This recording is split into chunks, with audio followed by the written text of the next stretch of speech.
I had a very concrete spiritual experience, and I can validate it with all my heart and, mind. I want to know, have you experienced something like that?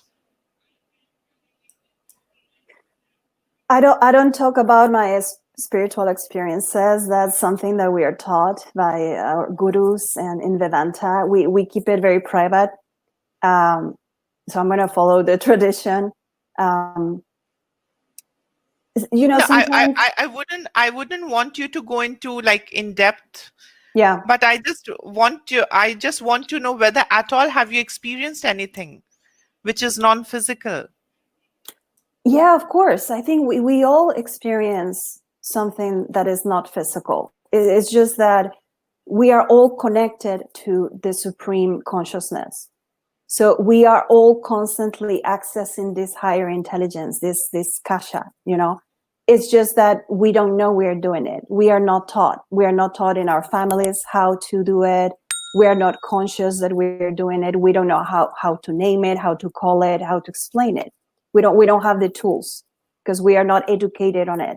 So when you practice yoga or sadhanas and mantras and all of that, you start putting words to it, right? Explaining, oh, this is what it is. This is what's happening. But also, and I agree with this, in Vedanta, we are not looking for an experience. Sometimes in America, especially in my experience of observing, we are experience oriented, right? We want to have an incredible experience, right? That's why people feel so dead and empty that they have to use drugs. The United States is one of the main consumers of drugs and prescription medication for different things, right? For depression, for inability to sleep, anxiety, panic attacks, schizophrenia, bipolar disorders. A multi-billion-dollar industry, right? Drugs, arms, and pharmacy. The pharmaceutical, yes. Yeah. So we are a culture that we want to feel that emptiness with something external, right? With an experience. So sometimes Westerners tend to want to use yoga or tantra as an experience. Like, I want to experience something incredible, right? And I don't think that's the way. It depends. Sometimes people in their spiritual journey, they experience things progressively and slowly, right? It's like a slow transformation, like a caterpillar transforming into a butterfly. So it's very subtle, very slow, but very firm and grounded, right? And nothing deviates this person from this path because it's your destiny to become a butterfly.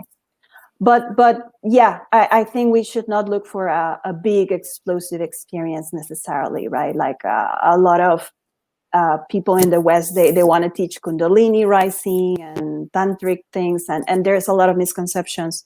And sometimes people get frustrated or they give up because they don't feel anything. They don't feel something they're expecting to feel, like the effect of a drug that is going to give you a kick or a high. So that's not the goal. That's not what it is, right? So I think, for example, I was learning more about Kashmir Shaivism, which is Tantra, right? And they don't discount experience necessarily as much as Vedanta. They say, be exuberant, live life, experience, take action. It's not wrong. It's just everything is part of Brahman, of Shiva, of the same thing.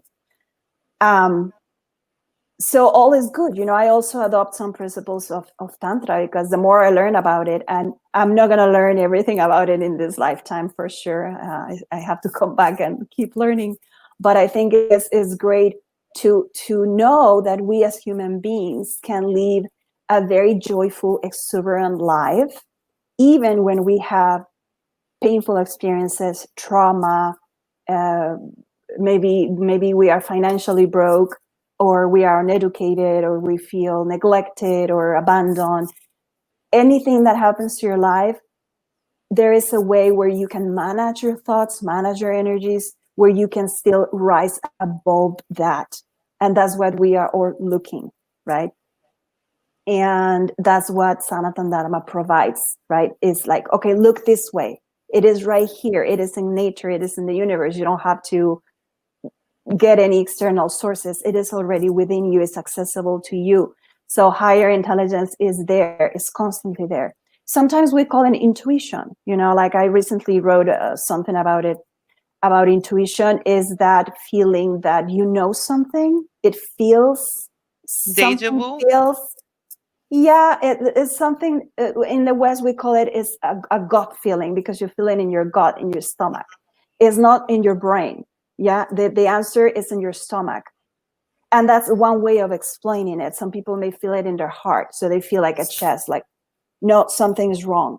So you are not logically processing the information.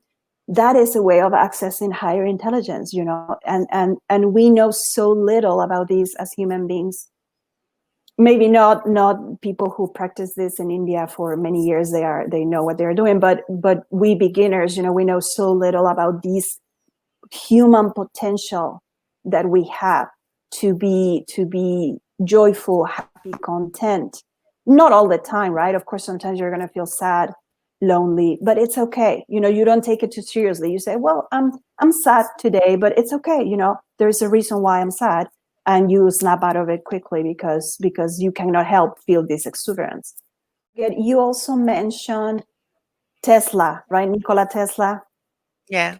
And that's very right on point. I'm a big fan of Nikola Tesla. Is the futurist inventor, Serbian American.